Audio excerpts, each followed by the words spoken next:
Like Bond joined today by UFC welterweight Jeff Neal, who headlines UFC Fight Night 183, December 19th against Stephen Wonderboy Thompson. And Jeff, big time news here, man. Your first UFC main event, a high profile name. This seems like everything you've been looking for over this past year. Yeah, for sure. I really didn't expect that to happen this year. I was expecting maybe a Michael Chiesa fight or something like that. Even before the Wonder Boy fight, I never really called him out because I felt like he deserved more. You know what I mean? But just the fact that he accepted the fight with me, I couldn't be more excited. And it's the main event, so this could be really good for me. Absolutely. And before we get too much into that, I mean, last time we spoke was, I think, August 19th, and that was just a few weeks off of everything you went through, the health issues and all that. How are you feeling? We're here in December, a few months later. How can you say you feel now? Are you 100%? Are you feeling better than maybe you thought you were feeling back in August when you thought you were feeling good? What's kind of that front? I feel like I'm back to where I was at. You know what I mean? I would say I'm 100% right now. You know what I mean? I'm pushing it like crazy in the gym. My cardio's back where it used to be. I don't feel like I lost any muscle mass or strength or anything, and I'm ready for this fight coming up on the 19th. Yeah, is there something to what I just said there? I mean, when we spoke in August, so you're like, I'm feeling good. I think the worst is behind me, all that kind of stuff. And it seems like you were in a good place. But now, in hindsight, can you maybe see like I wasn't quite there at that point compared to No, now? no, I was still messed up then. I was just trying to convince myself that I was good. You know what I mean? Just I didn't want to dwell on like, oh, this is wrong, that's wrong. You know what I mean? I wanted to keep my positive thinking going. So yeah, I wasn't good back then. I knew that. At what point did you feel like the corner truly started to turn? October, like the towards the beginning of October. That's when I really started feeling myself able to push. Because I was at congestive heart failure, so I was really concerned on going too hard for a long time. Like I'll be in the gym training, but I didn't want to overexert myself because I was like, man, my heart might just fucking stop right now. So I was worried about that, but now I'm not worried about it anymore. That's really great news, and obviously it comes kind of at the perfect time with this big fight. When did obviously there's a lot of shuffles that happen and stuff, but with Steven, you said you didn't call him out or anything, and you hadn't when we talked. So when did he really land on the radar for you? My coach has always been talking about him, like talking about the fight. You know what I mean? We knew that was it's possible, like that's the fight that we're gonna have to take because nobody else wanted to fight me.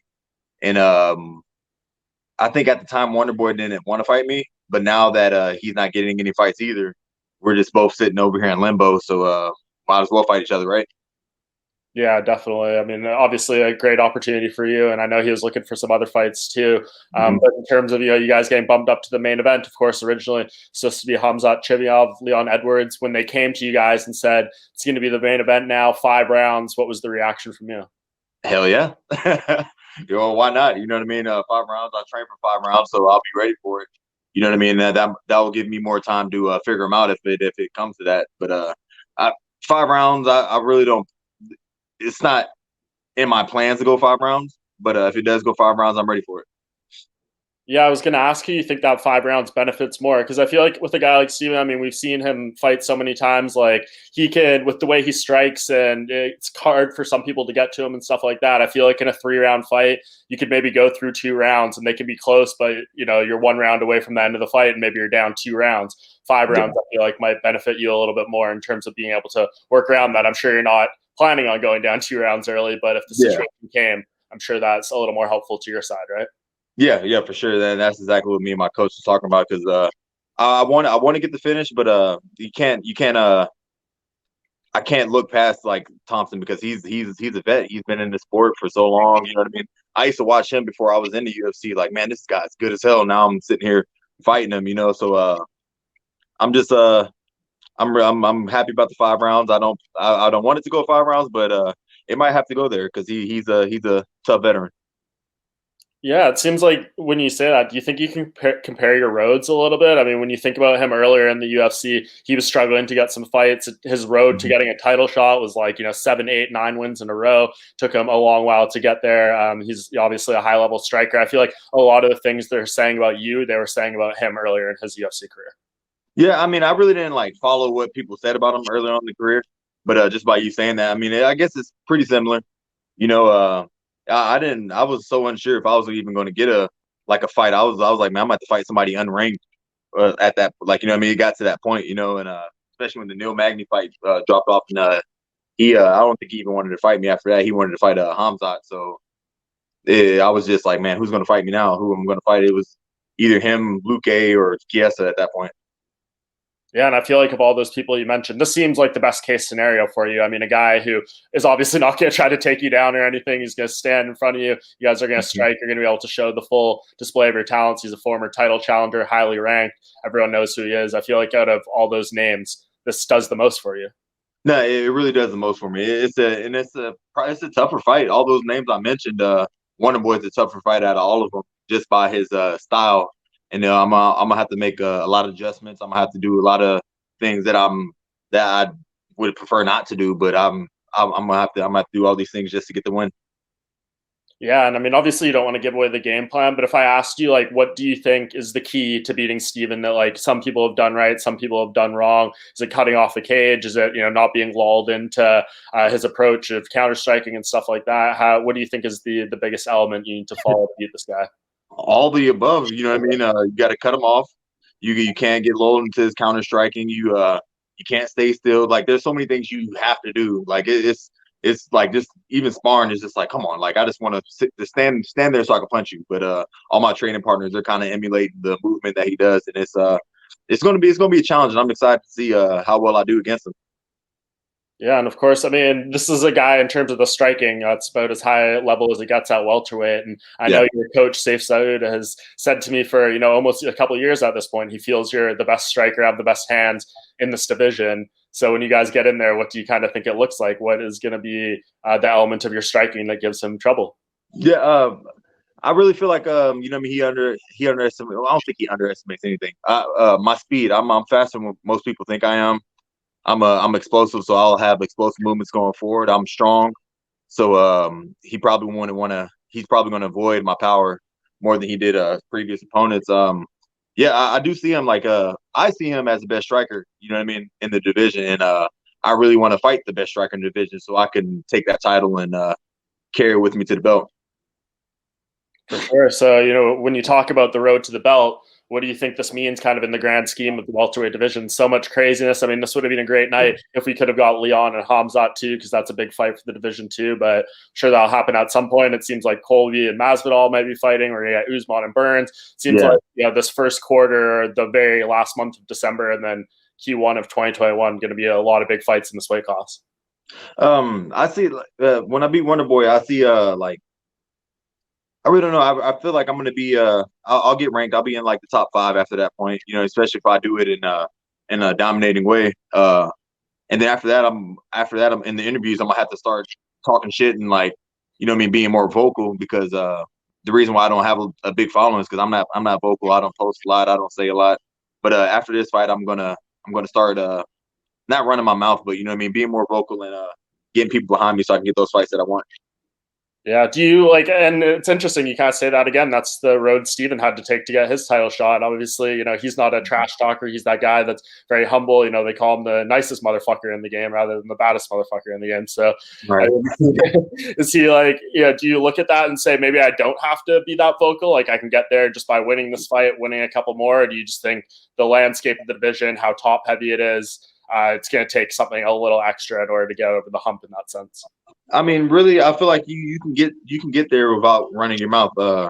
Winning solves everything. I might have to win a couple more fights than most people. Like, you know what I mean, you got Hamzat. He's won 3 fights, one in the welterweight division, and he's already fighting was scheduled to fight the number 3 ranked dude. So I might have to beat Wonder Boy and beat 2 more people after that. But you know what I mean. I'm an exciting fighter too. I'm not a fighter that's gonna, like, grab you, hold you, and grind out a decision. So like, I don't have to say anything. You can just watch my fights and you'll be entertained. You know what I mean? You're not going to be entertained by my mouth. You're going to be entertained by my work, my work that I put on display. Absolutely. And obviously, it's going to be about almost a year to the day in between fights for you when you get back in there.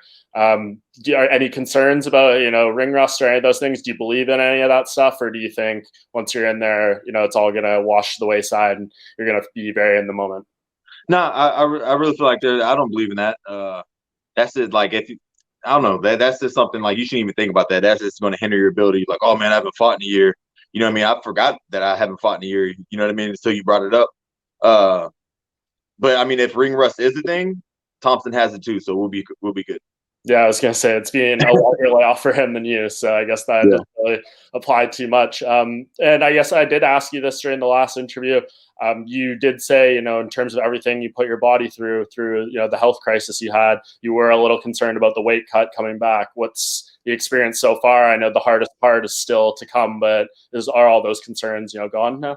Oh no, they're washed away completely. Weight's fine. Weight's coming off perfectly, and I'll be on weight for the fight. That's awesome. And last thing, this is going to be an absolutely huge night for your team. You got Spann fighting, you got Alex Morono fighting. It's like a massive night for you guys, all very high profile fights. Can you just give me a sense of what it's like in the gym, these final weeks leading up, and what do you think it's going to be like on fight night when, obviously it's all building up to your main event? It's been the same, you know what I mean? Like Fortis, our gym never changes regardless of what fight we got going on. You have everybody in the gym grinding, putting in work. You know what I mean? The intensity is getting a little bit higher. You know what I mean? Especially for me, like when I have a fight coming up, my mood kind of changes and I get a little bit more intense. But other than that, man, everything's good. And leading up to fight week, it's been a minute since I fought with somebody on the card with me. My last two fights were just me flying out solo, so it'll be pretty nice to have some teammates on the card with me, so I can you know what I mean. So my coach can bug them instead of bug me. Yeah. Do you think for you, like, I don't know how invested you are with those particular guys or how, close you are, but do you have to kind of put their fights out of mind and, not allow yourself to watch them or think about anything that may happen before your fight and just focus on yourself getting ready for that main event? I mean, I'm for sure gonna watch it. Like, you know what I mean? I'm the type of dude that I like to watch the fights before my fights. You know what I mean? I'm not the type of person like I can't watch these. Like, you know what I mean? And watch my teammate fight. I'll watch them fight. You know what I mean? Win or lose. You know what I mean? I can't let it affect me because at the end of the day, I still have to go to war. You know what I mean? So, I'm gonna watch it, and I'm gonna be excited to watch my teammates fight. Fair play. And legit last thing this time. I mean, for you, if you can sum it up in any way, I know it might be a little tough, but this has been a very difficult year for you. You have a chance to close it out on a big high, the final UFC fight of 2020. I guess just tell us, what that means to you, what you're looking to do in there, and I guess how you have the chance here to end off what's been a really tough year on an amazing high. If I'm being honest, I mean it does mean a lot. It's a big milestone as far as like my goals are, and it couldn't happen at a better time, like I took a whole year off and didn't think nothing was going to happen, you know what I mean? Like opportunity after opportunity, just getting pissed away, and then finally the last thing that could possibly happen in the year is me main eventing a fight. So I'm excited about it, but at the end of the day, I'm not really letting that weigh on my mind. It's just another fight to me, honestly, you know what I mean? And there's no fans, so it's just like who the hell cares? I'm just gonna go in there and I'm gonna do what I do best. Fair play. Well, I think this is a great matchup for the UFC to close their schedule, and obviously, a lot of potential here and a massive opportunity for you. So, been a long time coming. I know you've worked hard for it, and I'm really looking forward to seeing you back in there. Glad you're past all the health scares and in there for a huge opportunity, man. Yeah, I appreciate you, man. Thank you. Thank you for interviewing me.